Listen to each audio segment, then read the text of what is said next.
Hi, I'm Dari P.T. Brown. I'm coming to you today to give you my perspective on many world issues. Some of the issues that are plaguing us as the United States of America. We have trouble with Russia. We have Venezuela, who has kicked our ambassadors out. We had the Iraq War, the Afghanistan War. We got North Korea, who wants a nuclear weapon. We got Iran, who wants a nuclear weapon. We got China, who's becoming perhaps the next superpower or the superpower in the world. How do we deal with all these issues? As Americans, it might seem gloomy, but the number one critical issue as Americans we must deal with in terms of our battle to keep America safe, we must protect our borders first.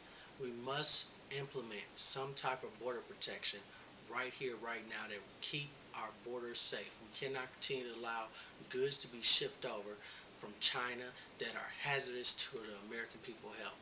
We cannot continue to allow illegal immigrants to come over here from Mexico and other countries illegally.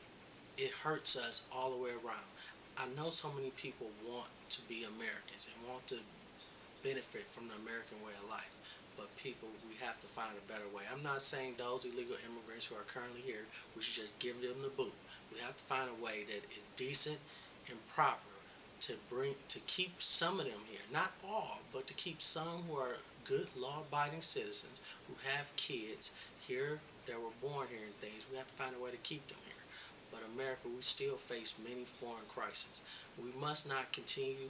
Senator Obama said one thing, and I do agree with it. We have to sit down with our quote unquote enemies, but we have to sit down in a way that is fair and right.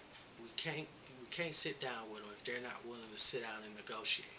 We have to negotiate and find ways to find solutions so that the talks between us continue. We're not trying to solve things overnight. It's a slow process. We can have lower level diplomatic discussions with these countries like Venezuela, Iran, and Russia and other countries and let them build up, and hopefully we'll turn our enemies into our allies. Our allies will become even stronger with us. We have to sit here and we have to discuss issues with our allies and our quote unquote enemies. And we have to ask ourselves, why are our enemies even our enemies? And then we must ask ourselves, allies, how can we help you and how can you help us? Because that's the true matter we have to face. We have to secure this world and make it a peaceful world by having both our allies and our quote unquote enemies come together with us to secure this world. We cannot continue to do this alone, America. There's so many issues we facing both abroad and here at home. But the facts are this. No matter how we look at it, the Iraq War and the Afghanistan War are two wars we cannot lose. We have to find a way to get our troops out of Iraq in a safe, peaceful way and leave that country stabilized, ready and willing and able to take care of itself. We have to finish our job in Afghanistan in a way that will secure that country so that Afghanistan can operate peacefully and democratically. But at the same time, we have to make sure that Afghanistan and Iraq both have the necessary resources, the necessary security strengths that they had prior to our arrival, so that those countries can live democratic lifestyles like we do in America. And lastly, we must build a coalition of Middle Eastern countries to help Afghanistan and Iraq fight against terrorists and others who want to destroy their democracy.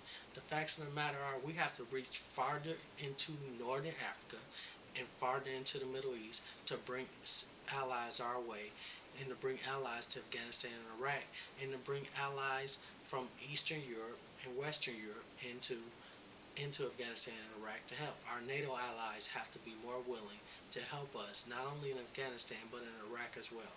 While Iraq might be our own problem that we created as Americans, one thing I keep telling people, as Americans, we succeed and fail together. There's no I in America.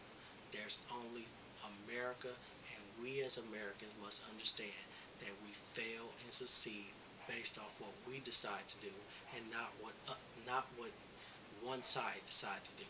If America did something bad or went into Iraq with under false conditions and everything else, we're there now. We have to deal with the issue. We must get out of there and bring our troops home in a safe, stable way. We cannot just simply say, all right, bring our troops home, we're done. No, that's not the right way. We got to bring them home in a safe, stable environment that makes sure we don't lose any more lives while trying to get our troops out of Iraq. And when we're trying to win, trying to bring about allies, we must also realize that if we just leave the Iraqi government hanging dry, then they won't be our ally. They will most likely be our quote-unquote enemy, and we'll be right back at square one. And that is something I do not look forward to. So let's continue to build coalitions, continue to talk to our allies and our quote-unquote enemies, and continue to talk to those who are on the borderline or fence. No matter how big or how small their country are, we should be willing to talk to them and be willing to help them in some type of capacity. At least through dialogue, we can find solutions, I believe. I'm Hadari P.T. Brown, and this is my perspective.